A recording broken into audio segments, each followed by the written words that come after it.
Vamos a dar inicio a nuestro análisis de este 3 de septiembre del año 2014. El tema único de este análisis será el segundo informe presidencial y vamos a iniciar esto con un comentario a un editorial publicado en el periódico Reforma el día 31 de agosto por Enrique Krause, en donde Enrique Krause quiere ubicarnos en el momento actual, apelando a una visión optimista de las cosas. Él dice que con respecto a los gobiernos, el ánimo de los mexicanos oscila, largos periodos de pesimismo y breves episodios de optimismo. Ahora atravesamos una de esas etapas sombrías y el estado desastroso del mundo no ayuda mucho a animarnos. Enrique Krause dice que en la medida en la que la sociedad ha venido perdiendo la confianza en los partidos, ha venido perdiendo la confianza en los actores políticos, aparecen pequeños periodos de esperanza cuando en las campañas electorales los candidatos aseguran que ellos van a ser diferentes, que ellos van a cambiar las cosas que nadie ha cambiado. Y dice, y vuelve otra vez el pesimismo en cuanto comienzan los políticos a dar muestras inequívocas de no haberse separado de un modelo que ya la gente ya no acepta. El pueblo mexicano, dice Enrique Krause, por otro lado, ha tenido también una visión más amplia, sus momentos de gran esperanza, de gran ilusión, la independencia, dice, el periodo del porfiriato, que es agotado por la Revolución Mexicana, y dice, y después de la Revolución, dice Krause, vino una calma relativa, pero no el optimismo. Dice, no vino el optimismo porque no desapareció la violencia y los caminos seguían siendo intransitables. Dice, posteriormente los gobiernos revolucionarios parecieron entrar en sintonía con la sociedad, comenzó a construirse la red de carreteras, se ampliaron los ferrocarriles, hubo una euforia por la construcción de la carretera de Panamericana, y todo esto daba la impresión de que produciría cambios muy profundos en la comunidad. Y entonces vino la guerra, vino la Segunda Guerra Mundial. Después de la Segunda Guerra Mundial el civilismo entra a los gobiernos mexicanos, el civilismo capta el proyecto de la carretera panamericana y es Miguel Alemán el que va a comenzar a darle forma a un proyecto que se venía acariciando desde los años 30. Si se recuerda, Miguel Alemán organizó las carreras panamericanas, que durante algunos años fueron el motivo de atracción de la opinión de la sociedad mexicana en general y de la sociedad latinoamericana por los personajes que se vieron involucrados, etc. Pero tras el conflicto de 1968, después del conflicto de 1968, tensadas las relaciones entre la izquierda y el gobierno federal, puestos en medio de una controvertida explicación de lo que había sucedido en el 68, el pesimismo creció en el país. Es hacia finales del siglo XX cuando, dice Enrique Krause, retorna otra vez esta posibilidad de tener esperanzas y de ver las cosas mejores. Se hablaba de que nuestras relaciones con Estados Unidos estaban en mucho mejores condiciones, que se estaban haciendo acuerdos para los inmigrantes que cambiarían mucho la situación en la que nuestros connacionales, cuando van de ilegales, se encuentran. Dice, y todo esto fue lo que inspiró en el pueblo mexicano la convicción de votar por la alternancia en el poder en el año 2000. Dice, entramos en el año 2000 y vanas fueron las ilusiones. Dice, la guadaña de la desconfianza comenzó su sombría cosecha. La violencia adoptó nuevos e inesperados rostros. Aparecieron los delincuentes organizados, la guerra entre estos y el gobierno, el territorio nacional repartido no en entidades federativas, sino en zonas dominadas por el crimen organizado. Dice, y todo esto al final nos ha dejado como comunidad bastante escépticos y con menor inclinación hacia el optimismo. El segundo informe de gobierno, dice Enrique Krause, tiene una dosis de entusiasmo, tiene una presentación y un planteamiento de esperanza, de posibilidades de crecimiento, y esto hace que, dependiendo de cómo se manejen las proyecciones a futuro del informe presidencial, pudiéramos crear una expectativa mucho más profunda y darle a la sociedad mexicana la expectativa real de poder crecer y poder desarrollarnos. Jaime Sánchez Susarrey dice que Peña Nieto entra a este segundo informe con una caída de 6 puntos en lo que se refiere a su popularidad.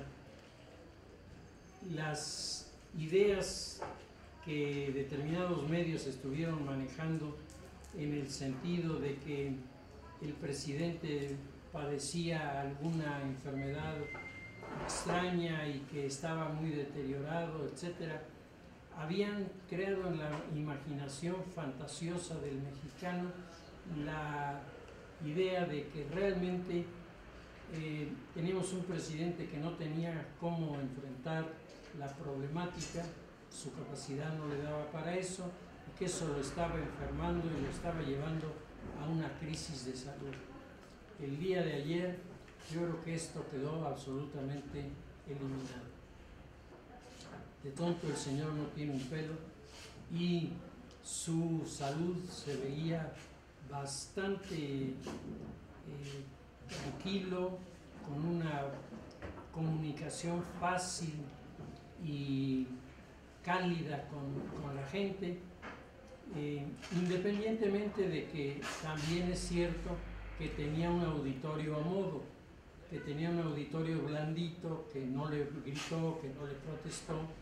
también esto es cierto, pero aún en estas circunstancias me parece que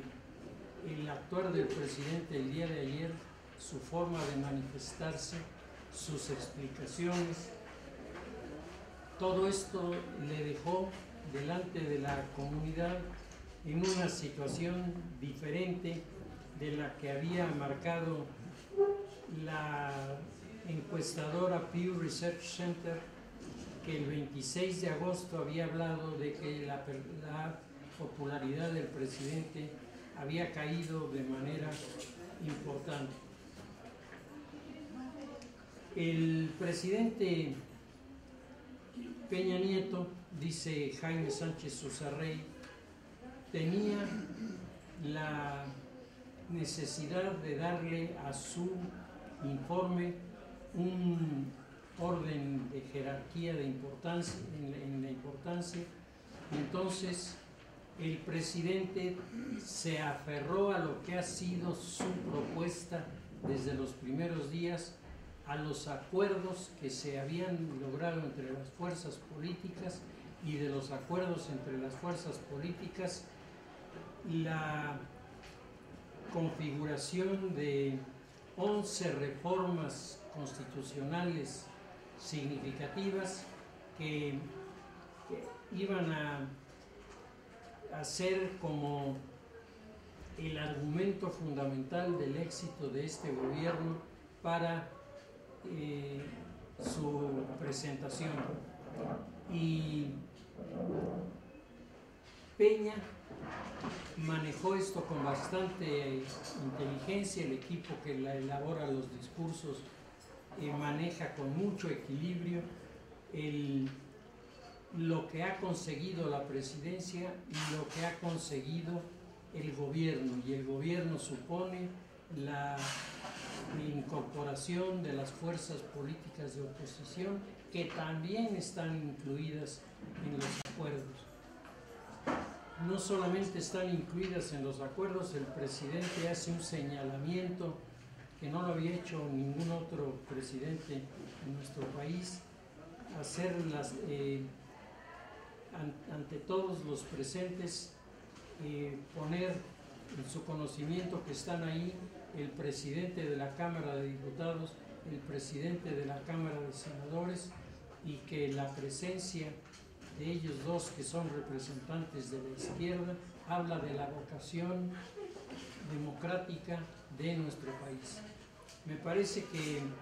esto estaba muy bien pensado y dejó delante de los que estaban allí la impresión de una capacidad de negociación importante del Partido Revolucionario Institucional, y al mismo tiempo la visión de que dentro del Partido de la Revolución Democrática existen personajes que están dispuestos a dialogar y están dispuestos a establecer mecanismos de intercambio en las cámaras, que son los lugares ideales para hacer estas presentaciones. Por ahí algunas personas protestaban hoy de que no hubieran hecho los dos representantes de las cámaras alguna manifestación de protesta. Me parece que todo estaba muy bien medido y todo estaba muy bien negociado, y que los tragos amargos los tienen los gobernantes cuando menosprecian a la oposición y cuando no hacen su trabajo de intentar la colaboración, el entendimiento con los dos funcionarios. Terminada la presentación del informe y entrevistados respondieron con mucha precisión. Hay una actitud de respeto, pero no de sumisión. O sea, nosotros no estamos sometidos, nosotros respetamos la figura del presidente, y esto, desde luego, se vuelve algo importante y significativo. El tema de las reformas no tocó algunos de los aspectos que son más polémicos y que son al mismo tiempo de mayor interés de la sociedad. El tema de los plurinominales. El tema de los plurinominales es un tema que, a mi modo de ver, pudo y debió haberse manejado, porque la clase política le debe a la sociedad una explicación. La clase política ha enredado a la sociedad respecto de los plurinominales, confundiendo la cantidad de diputados que existen con el tema de los plurinominales. Los plurinominales son indispensables para el funcionamiento en la política. Es más, en los países europeos la mayoría de los diputados son plurinominales porque son los diputados, primero, que hacen carrera, segundo, que tienen una convicción más clara desde el punto de vista de su plataforma de principios como partido, y porque los partidos pueden entenderse mejor entre gente que es capaz de manejar especialidades, que con gente que a lo mejor es muy popular, saca muchos votos, pero a la hora en que le ponen enfrente la resolución o el planteamiento jurídico de una ley que se va a proponer, no tienen ni idea de lo que les están hablando. Y de aquí a que aprenden, ya llegó la hora de que se vayan. Entonces, eso hace que se pierda el verdadero sentido de los diputados plurinominales, lo que nada tiene que ver con que México tiene demasiados diputados y que a lo mejor valía la pena recortarle por ahí algunos, y que valía la pena quitar los plurinominales de la Cámara de Senadores, porque en la Cámara de Senadores ya no se dan las condiciones ni las características de la sobrerepresentación de la Cámara de Diputados, y entonces ahí no se justifican los plurinominales. Hablando sobre este tema, Diego Valadez publica un interesante editorial en donde Diego Valadez dice que reducir el Congreso no tendría un impacto fuerte en la economía nacional, pero sí en la democracia representativa. Entonces, Diego Valadez, con mucha precisión, va señalando que hacer política alimentando la antipolítica se está convirtiendo en un juego peligroso para quienes lo promueven. No se puede convocar a la sociedad civil a participar en la política sin hacer una defensa de la democracia, del Estado de Derecho, de las formas de participación de la comunidad, porque si nos dejamos llevar por el discurso de que ya estamos hartos de los políticos, ya estamos cansados de los partidos, se va erosionando la base democrática, y si llegaran a colapsarse los partidos, la pregunta es, ¿quién saldría ganando? ¿Saldría ganando la sociedad? ¿Saldría ganando el país? A mí me parece que saldríamos perdiendo todos, porque esto llevaría a una situación de anarquía verdaderamente inaceptable. Diego Valadez dice que el argumento sobre los plurinominales y sobre los diputados para el recorte, dice, a mí me parece exagerado decir que depende de lo que gastan los diputados y los senadores. Dice, yo estoy de acuerdo en que abusan y de que tienen muchas cosas en exceso, pero aún así, dice, el 5% del presupuesto asignado a ambas cámaras es lo que se ahorraría si se hiciera el recorte de diputados pluris y uninominales y senadores. Dice, y de veras se pretende que la reducción del 5% del presupuesto del Congreso vale la pena hacer una convocatoria a nivel nacional para que la gente opine si se va a modificar o no. Dice, cuando además de que la opinión de la sociedad, muy respetable, se quedará en una opinión,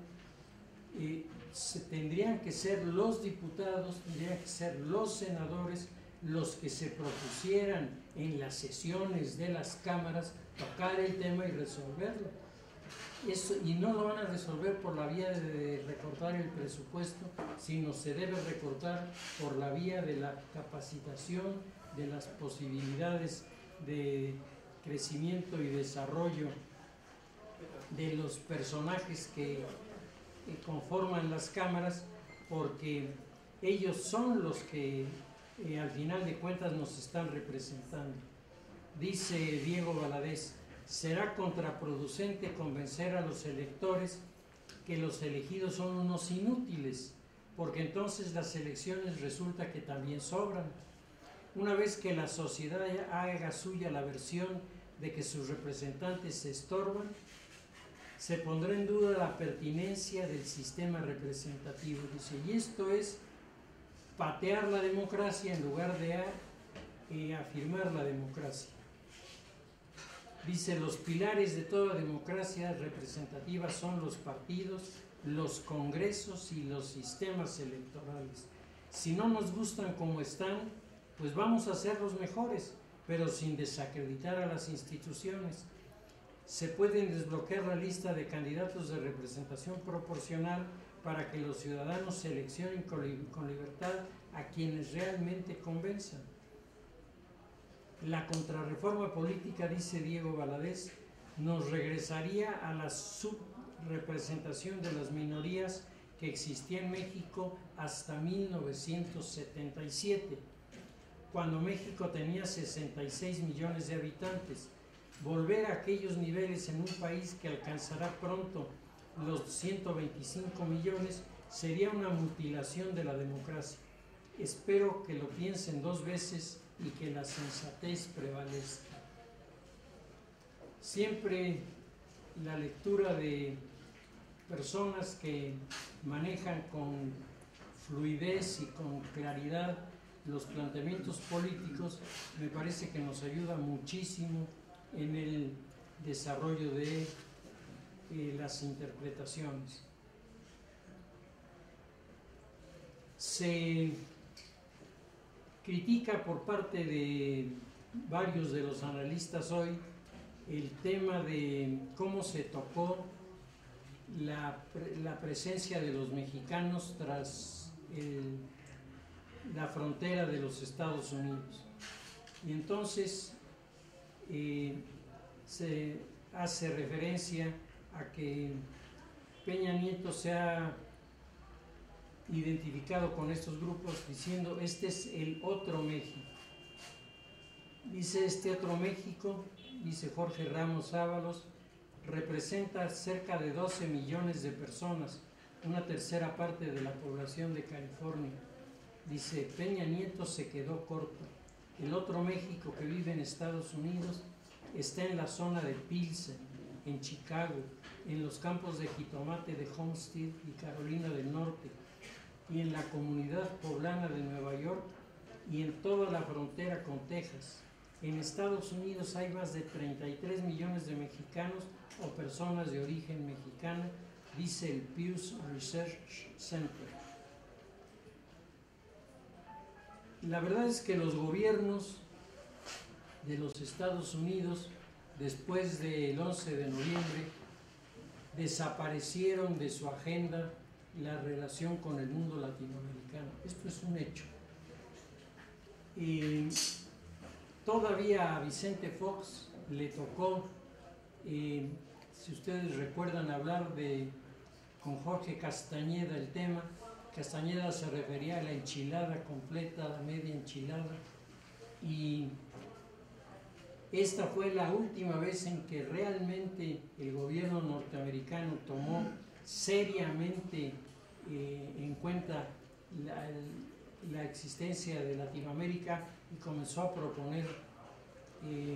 inversiones, comenzó a proponer cambios de actitud de los gobiernos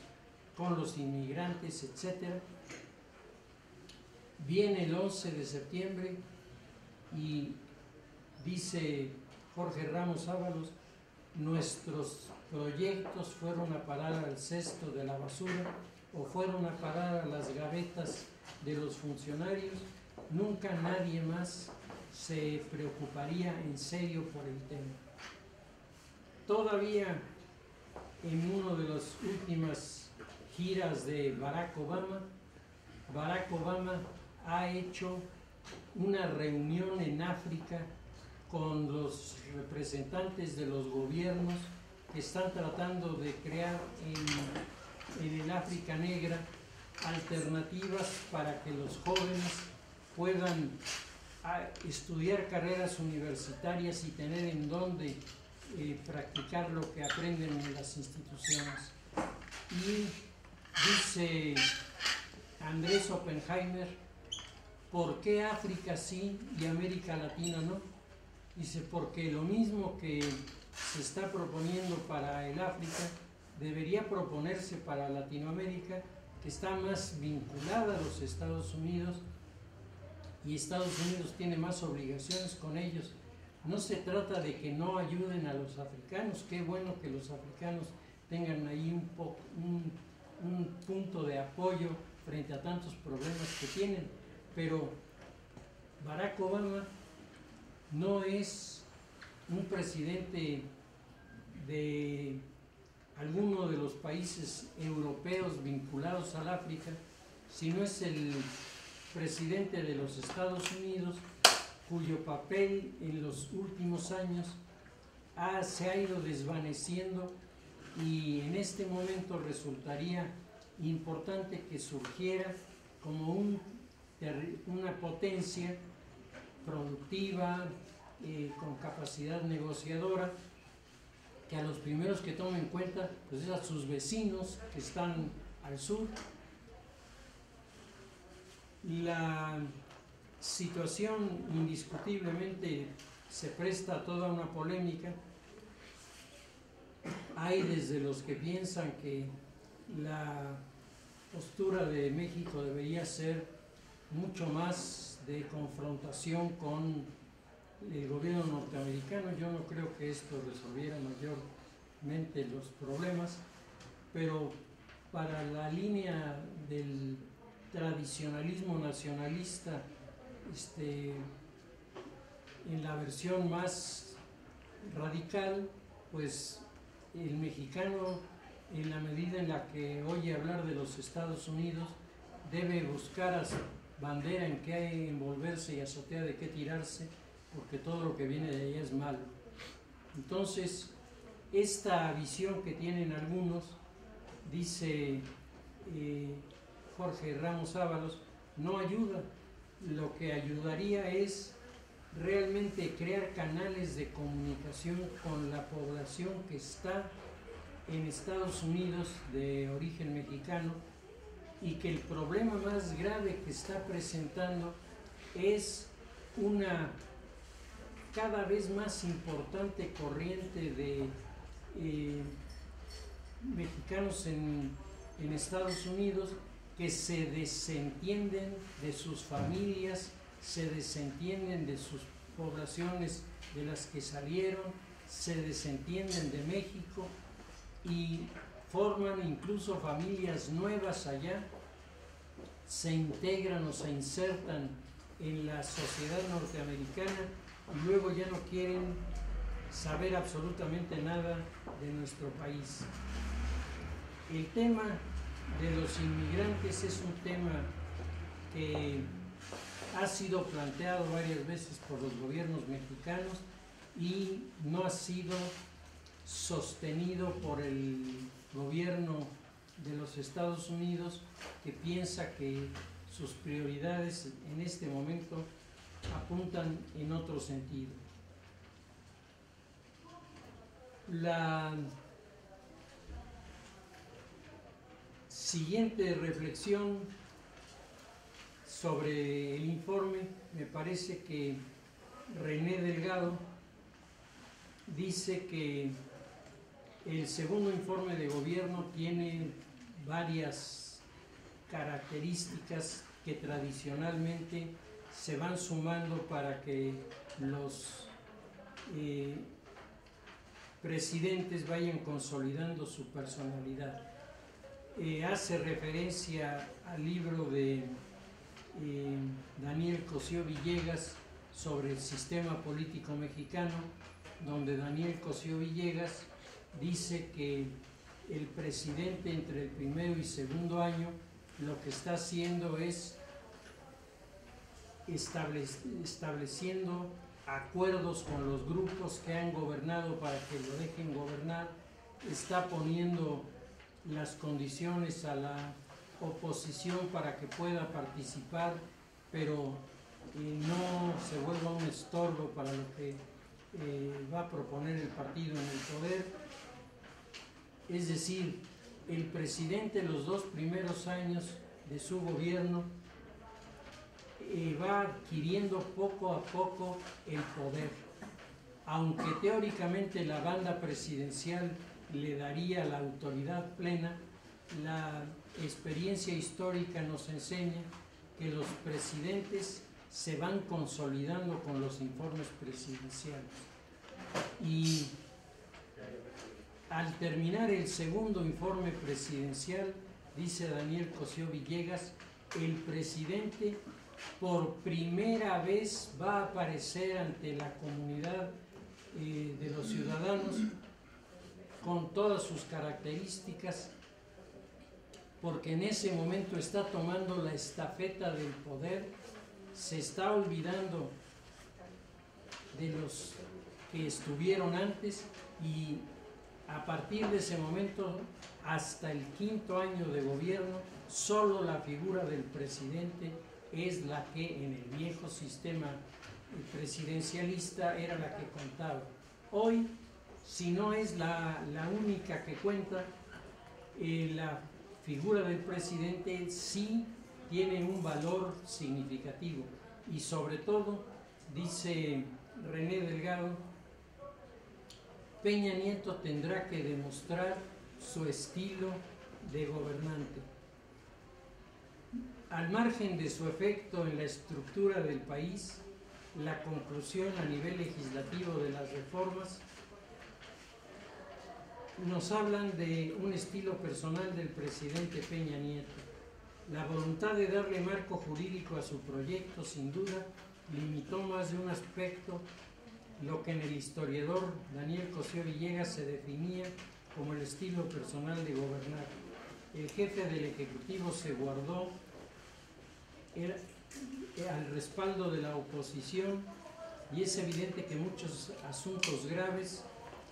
que involucraron al panismo y al perredismo se dejaron pasar en el ánimo de no romper la armonía que exigía el pacto del presidente. Pues el presidente no solamente tiene su pacto,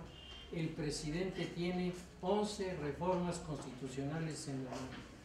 11 reformas constitucionales a las que les falta lo más importante, aplicarlas para que la sociedad, que decíamos está en una actitud más que escéptica, comience a reconocer que lo que se le está diciendo en el informe se traduce en los hechos de la realidad. Los partidos políticos de oposición adoptan la actitud de reclamar una parte del contenido de las reformas y proponer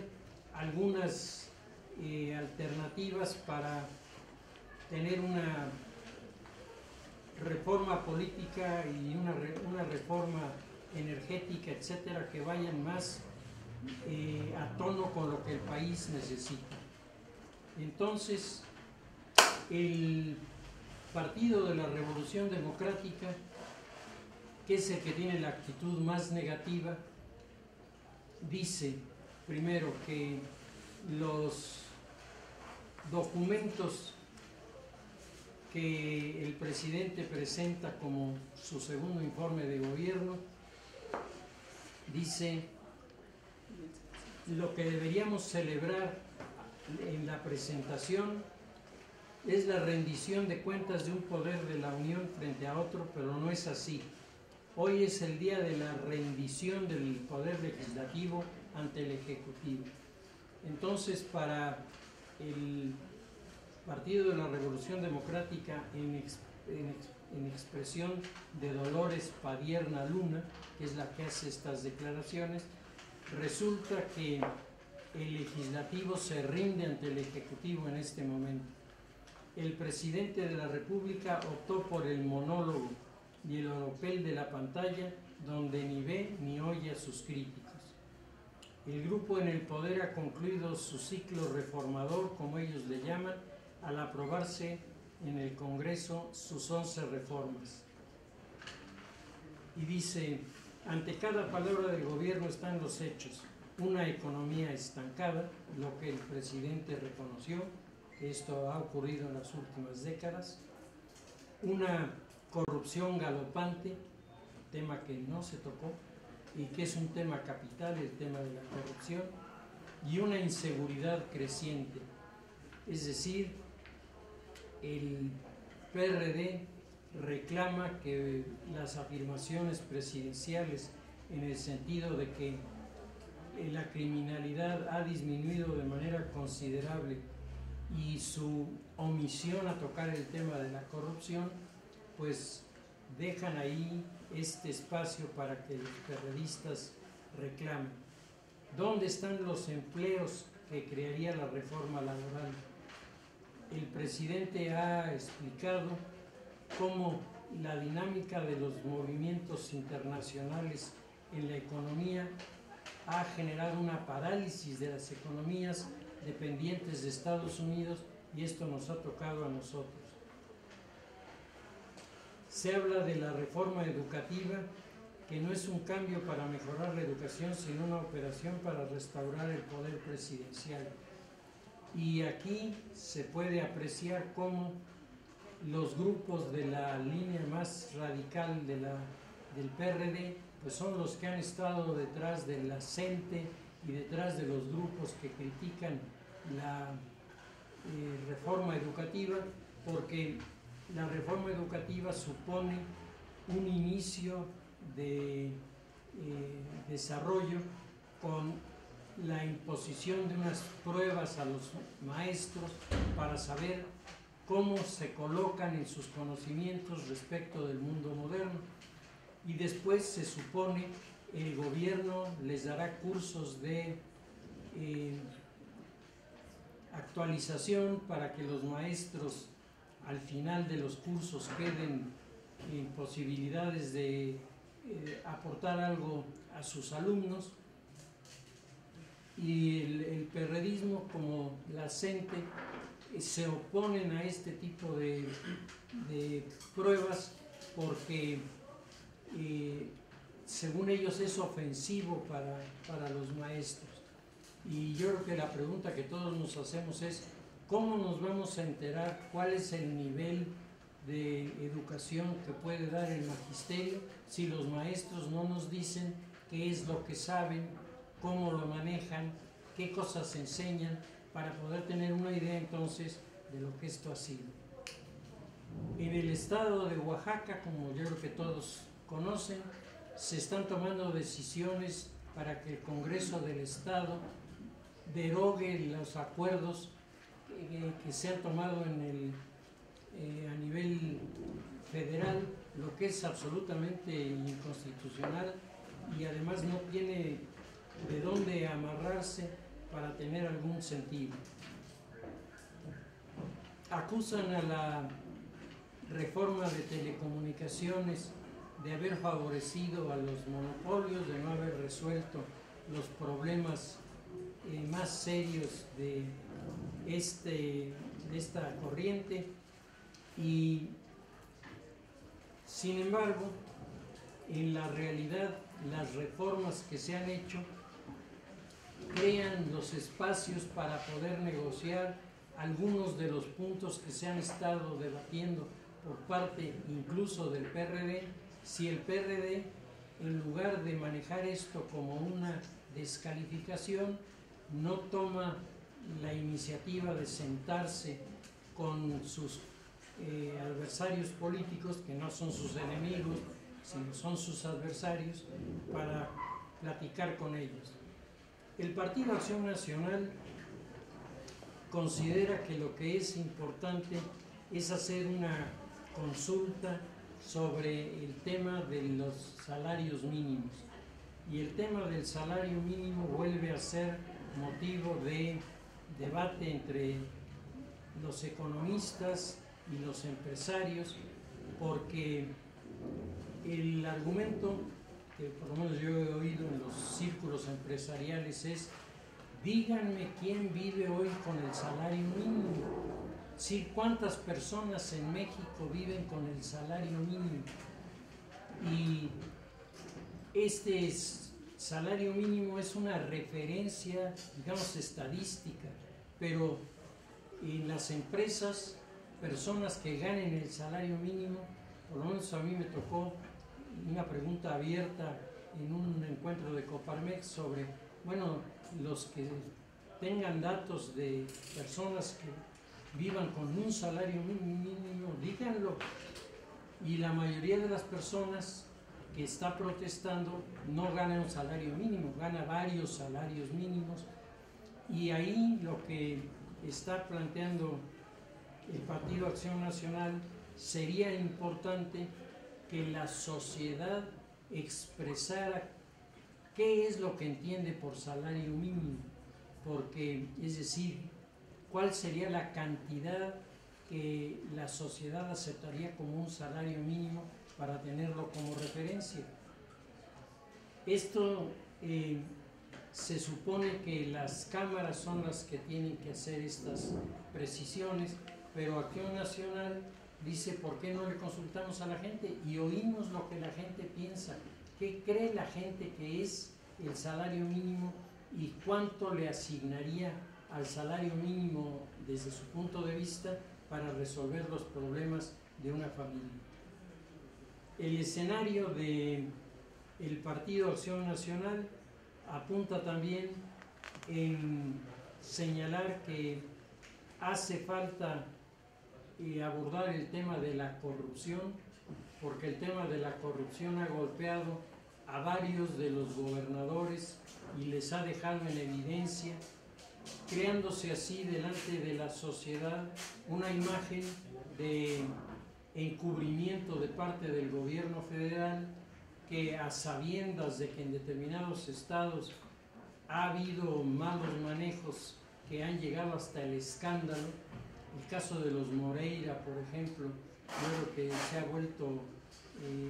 ejemplar,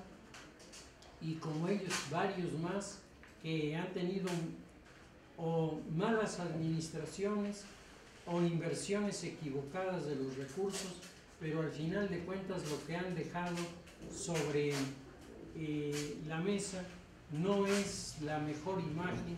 de un partido político, la mejor imagen de un diputado, la mejor imagen de un presidente municipal. Por el contrario, estamos teniendo toda una serie de incertidumbres respecto de cómo se manejan los recursos, porque la presencia ya en algunos lugares de grupos del crimen organizado que intentan meterse en los aparatos de gobierno vuelve el asunto todavía mucho más enredado de lo que parece. El presidente, en su discurso del segundo informe de gobierno, un discurso muy bien hecho, muy bien preparado, tiene gente muy calificada en lo que se refiere al tema de redacción, y los enfoques que el presidente manejó con su lenguaje, con su actitud, con el tono de su voz, provocaron varios aplausos que, a diferencia del pasado, que cada vez que hablaba el presidente aplaudían, hoy esto estuvo bastante más controlado. Hubo momentos en que hasta la pausa para el aplauso estaba y el aplauso no apareció, y el presidente siguió adelante con su discurso, pero el entorno fue un entorno bien elaborado para mantener a la sociedad en confianza. Había en el discurso de Peña Nieto dos temas capitales que eran las cerezas del pastel. El primero el anuncio de la construcción del Aeropuerto Internacional de la Ciudad de México. Esto que durante tantos años se ha venido discutiendo, pues ahora el presidente pudo anunciarlo sin protestas y señalar que se va a construir el aeropuerto a un lado de lo que es el aeropuerto de la Ciudad de México hoy, que va a ser una construcción supermoderna. Para eso convoca a dos personas que son arquitectos a diseñar para hacer el diseño del aeropuerto, y habla de que se estrenará el aeropuerto con una dotación de 4 pistas, pero con la proyección inmediata para tener 6 pistas que podrán sacar millones de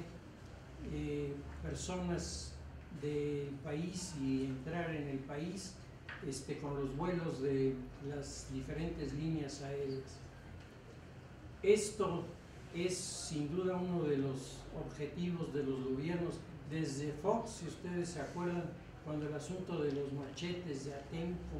y todos los líos que se armaron. Hoy, con una buena negociación, el presidente llega y anuncia esto que él sabe es un detonador de la economía nacional. Y en segundo lugar, el presidente habla del entorno internacional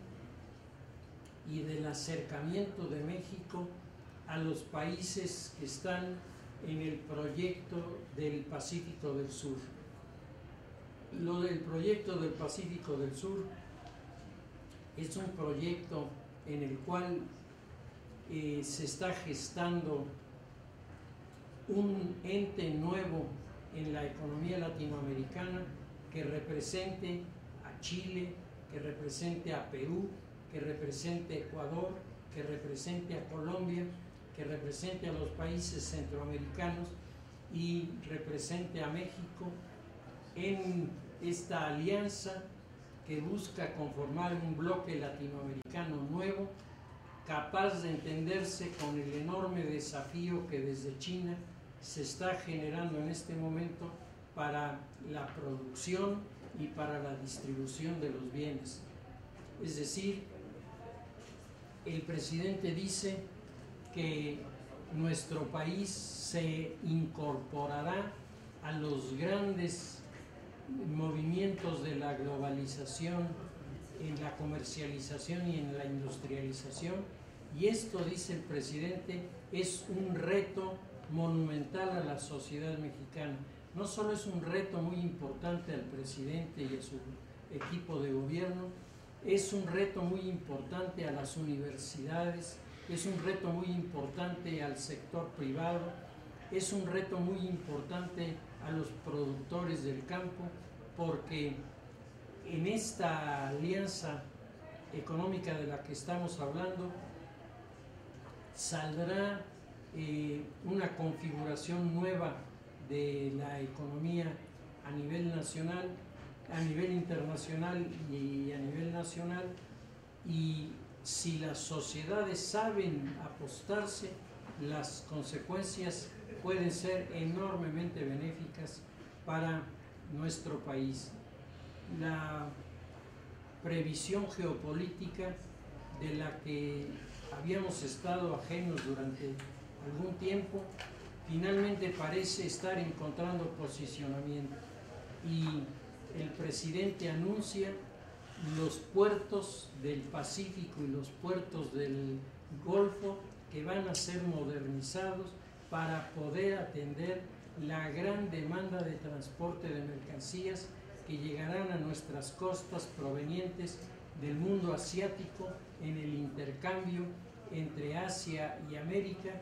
que es la cuenca económica de la globalización que nos toca vivir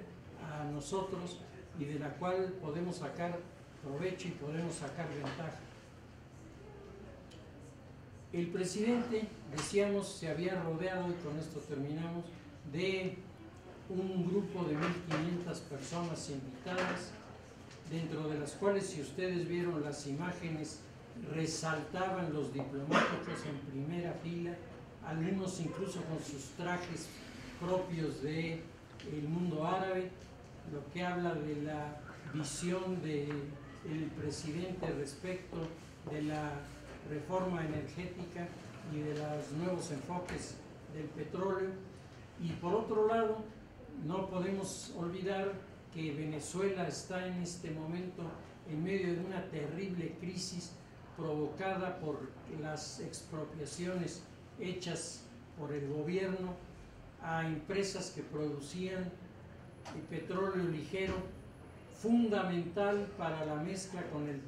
petróleo pesado que tiene Venezuela para poderlo exportar. El hecho hace 2 días de que Venezuela esté anunciando el que va a comprar petróleo ligero ha venido a provocar una serie de comentarios muy agrios en Venezuela, y el surgimiento en una situación así de un liderazgo que México podría asumir con sus reservas petroleras y con sus grandes depósitos de los cuales puede y debe sacar petróleo para la transformación de nuestro país y la transformación a nivel mundial, sin duda pueden significar para el país una visión diferente de lo que teníamos hasta hace poco tiempo. La reforma energética, el haber convertido a Pemex en una empresa, cambia muchísimo la percepción de esta entidad de aquí en adelante, y el presidente, a sabiendas de que esto es, digamos, algo que anima a la gente, que despierta la imaginación, lo toca al final, lo deja como el gran final de su discurso, con un aplauso que fue un aplauso continuado durante varios minutos. Es decir, el presidente logró su propósito, la comunicación se estableció con los 1.500 invitados. ¿Qué ocurrió afuera? Pues la gente en las estaciones de televisión estuvo enviando mensajes, las redes sociales se activaron, hubo críticas al presidente por no haber tocado los temas delicados, hubo felicitaciones porque el panorama que se presentó no fue de desastre y de desolación, y al final la sociedad mexicana se queda, siguiendo la reflexión que habíamos manejado al principio, con una esperanza que está pensando que ahora sí va en serio y que ahora sí pueden provocarse los cambios que hacen falta para que nuestro país salga hacia adelante. El presidente ha hecho su tarea, ha cumplido entregando el documento. Hay muchas cosas que discutir y debatir, y ahora son las fuerzas políticas a través de las cámaras las que asumirán la responsabilidad de que esto no se quede solo en palabras y que se traduzca, como el presidente ofreció, en una serie de decisiones que cambiarán la historia de México en el futuro.